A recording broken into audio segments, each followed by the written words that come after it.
আসসালামু আলাইকুম। সংবাদে আপনাদের সবাইকে স্বাগত জানাচ্ছি। আমি ফিরোজ তোহা। শুরুতেই সংবাদ শিরোনাম। বাংলাদেশের সর্বশেষ গুরুত্বপূর্ণ আপডেট সংবাদ আপনাকে স্বাগত। শুরুতেই সংবাদ শিরোনাম, পরে বিস্তারিত।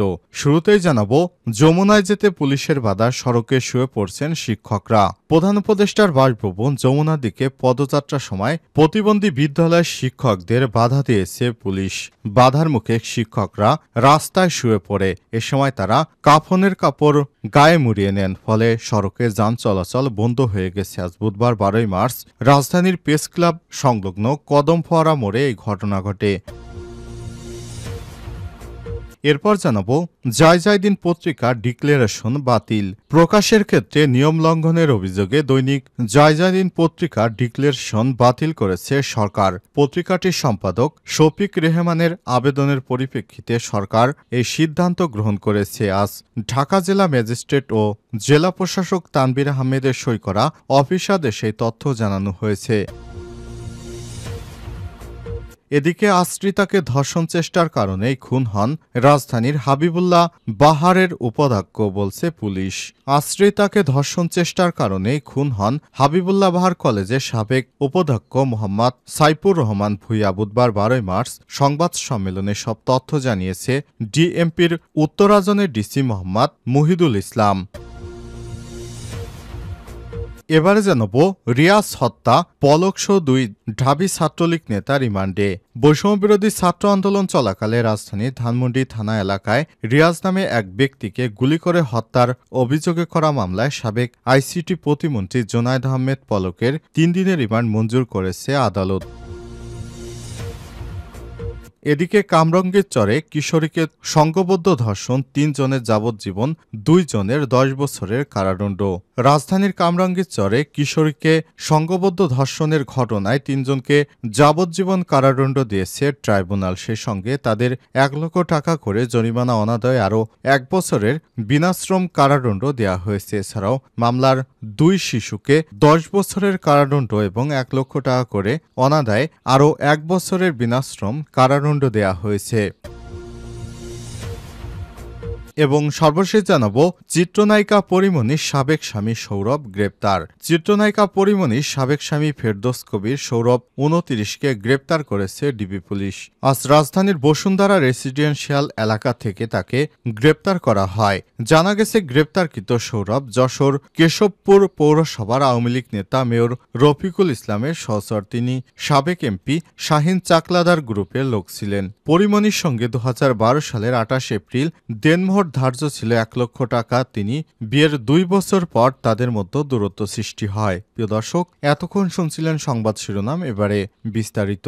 তবে তার আগে বন্ধুরা, অনুরোধ থাকবে সংবাদটিতে একটি লাইক দিন। এই চ্যানেলে আপনি নতুন হয়ে থাকলে আমাদের সংবাদটি দেখতে দেখতে চ্যানেলটি সাবস্ক্রাইব করে রাখুন, যাতে করে বন্ধুরা আমাদের পরবর্তী লেটেস্ট আপডেট সংবাদগুলো সবার আগে আপনার কাছে পৌঁছে যায়। কমেন্ট করে আপনার মূল্যবান মতামত জানিয়ে দিন আপনি বিশ্বের কোন দেশ থেকে বা বাংলাদেশের কোন স্থান থেকে আমাদের সংবাদটি দেখছেন এবং শুনছেন। এবারে বিস্তারিত।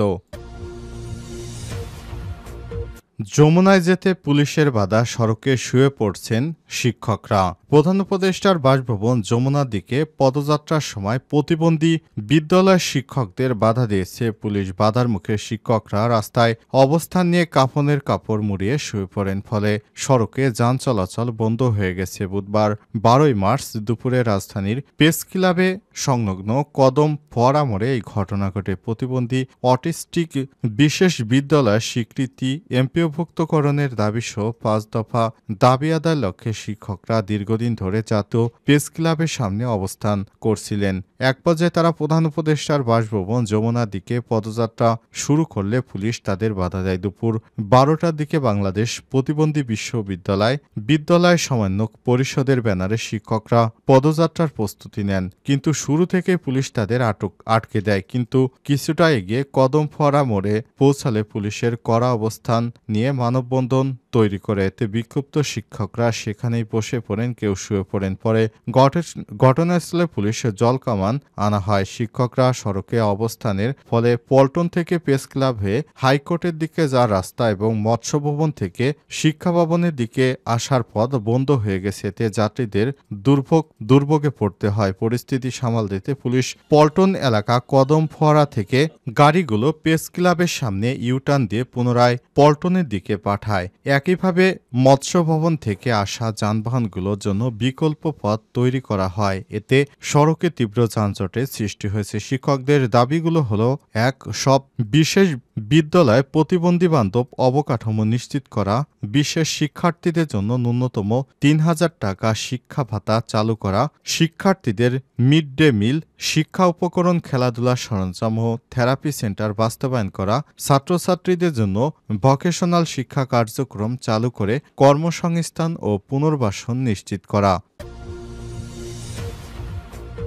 জায়জায়দিন পত্রিকার ডিক্লারেশন বাতিল। প্রকাশের ক্ষেত্রে নিয়ম লঙ্ঘনের অভিযোগে দৈনিক জায়জায়দিন পত্রিকার ডিক্লারেশন বাতিল করেছে সরকার। পত্রিকাটির সাবেক সম্পাদক শফিক রেহমানের আবেদনের পরিপ্রেক্ষিতে সরকার এই সিদ্ধান্ত গ্রহণ করে। বুধবার ঢাকা জেলা ম্যাজিস্ট্রেট ও জেলা প্রশাসক তানভীর আহমেদের সই করা অফিস আদেশে এই তথ্য জানানো হয়।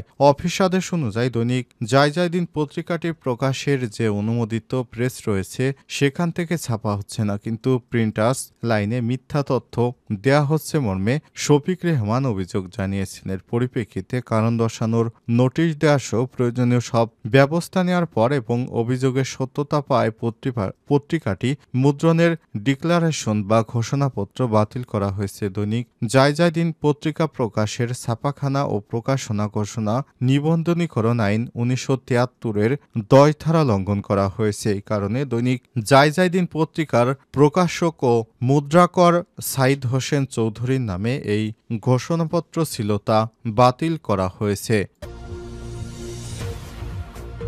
আশ্রিতাকে ধর্ষণ চেষ্টার কারণেই খুন হন হাবিবুল্লাহ বাহার কলেজের উপাধ্যক্ষ বলছে পুলিশ। আশ্রিতাকে ধর্ষণ চেষ্টার কারণেই খুন হন রাজধানীর হাবিবুল্লাহ বাহার কলেজের সাবেক উপাধ্যক্ষ মোহাম্মদ সাইফুর রহমান ভূঁইয়া। বুধবার ১২ মার্চ সংবাদ সম্মেলনে এসব তথ্য জানিয়েছে ডিএমপির উত্তরা জোনের ডিসি মোহাম্মদ মুহিদুল ইসলাম। তিনি আরও জানান, ঘটনায় অভিযুক্ত নাজেম ও রূপা দম্পতিকে ফরিদপুর থেকে গ্রেপ্তার করা হয়েছে। ৪ দিন আগে রেল স্টেশনে পরিচয় সূত্র ধরে সাইফুর রহমান নিজ বাসায় আশ্রয় দেন ওই দম্পতিকে। এরপর থেকে বিভিন্ন সময়ে রূপাকে যৌন নিপীড়ন করতেন, দিয়েছেন তার স্বামীকে হত্যার হুমকিও। ডিসি মোহাম্মদ মুজাহিদুল ইসলাম গত ৯ মার্চ রাতে ঘুমের সময় রূপার ঘনিষ্ঠ হতে গেলে টের পেয়ে যায় তার স্বামী নাজেম। এরপরই সাইফুলের সঙ্গে ধস্তাধস্তি হয় তাদের। এক পর্যায়ে রূপা এবং নাজিম দম্পতি সাইফুর রহমানকে বটি দিয়ে কুপিয়ে জখম করে বাথরুমে আটকে রেখে পালিয়ে যায়। এরপর হাসপাতালে নেওয়া হলে কর্তব্যরত চিকিৎসক তাকে মৃত ঘোষণা করে। এই ঘটনায় হত্যা মামলা দায়ের করে নিহতের ছোট ভাই। তদন্ত সংশ্লিষ্ট সূত্র থেকে জানা গেছে, ঘটনার ৩-৪ দিন আগে রেল স্টেশন থেকে ওই দম্পতিকে এনে নিজের বাসায় আশ্রয় দেন সাইফুর রহমান। তারা নীলফামারী থেকে ট্রেনে ভরে ঢাকার কমলাপুর রেল স্টেশন ৮ নম্বর প্ল্যাটফর্মে নামেন। এরপর নাসিম স্ত্রীকে স্টেশনে রেখে নাস্তা কিনতে গেলে ঘুমিয়ে পড়েন রূপা। ঘুম থেকে উঠে দেখেন সঙ্গের জিনিসপত্র কেউ নিয়ে গেছে। তখন তিনি কান্নাকাটি শুরু করেন। ওই সময় সেখান দিয়ে যাচ্ছিলেন সাইফুর। তিনি কান্নার কারণ জানতে চান। সব শোনার পর তিনি দুজনকে কাজ দেওয়ার কথা বলে বাসায় নিয়ে আসেন। সেখানে কার্যত তাদের বন্দি করে রাখা হয়। তিনি বাসার বাইরে গেলে বাসার দরজা তালা ঝুলিয়ে যেতেন। এদিকে বাসায় শিক্ষকের পরিবার না পেয়ে রূপা এনে প্রশ্ন করেন। তখন সাইফুর জানান তার পরিবারের সদস্যরা বাইরে আছেন। তবে কয়েকদিনেও তারা বাসায় না আসায় স্বামী স্ত্রীর সন্দেহ হয়। মাঝে মধ্যেই নাসিমের সামনেই তার স্ত্রীর শরীরের বিভিন্ন অংশ বাজেভাবে হাত দিতেন সাইফুর। এ নিয়ে ক্ষোভের মধ্যেই ঘটনা দিন ধর্ষণ চেষ্টার ঘটনা ঘটে। গ্রেপ্তার দম্পতি সাইফুরকে কুপিয়ে ফেলে যাওয়ার সময় তার মোবাইল ফোন ও বাসার সব চাবি সঙ্গে নিয়ে যায়। রিয়াজ হত্যা মামলায় পলকসহ 2 ঢাবি ছাত্রলীগ নেতা রিমান্ডে। বৈষম্যবিরোধী ছাত্র আন্দোলন চলাকালে রাজধানী ধানমন্ডি থানা এলাকায় রিয়াজ নামে এক ব্যক্তিকে গুলি করে হত্যার অভিযোগে করা হত্যা মামলায় সাবেক আইসিটি প্রতিমন্ত্রী জুনায়েদ আহমেদ পলক এর 3 দিনের রিমান্ড মঞ্জুর করেছে আদালত। এছাড়াও একই মামলায় 4 দিনের রিমান্ডে নেওয়া হয়েছে নিষিদ্ধ সংগঠন ছাত্রলীগের কেন্দ্রীয় সাংগঠনিক সম্পাদক ও ঢাবির সূর্য সেন হলের সাধারণ সম্পাদক সিয়াম রহমান এবং কেন্দ্রীয় সাংগঠনিক সম্পাদক ঢাবির ফজলুল হক মুসলিম হলের সভাপতি আনোয়ার হোসেন নাইমকে।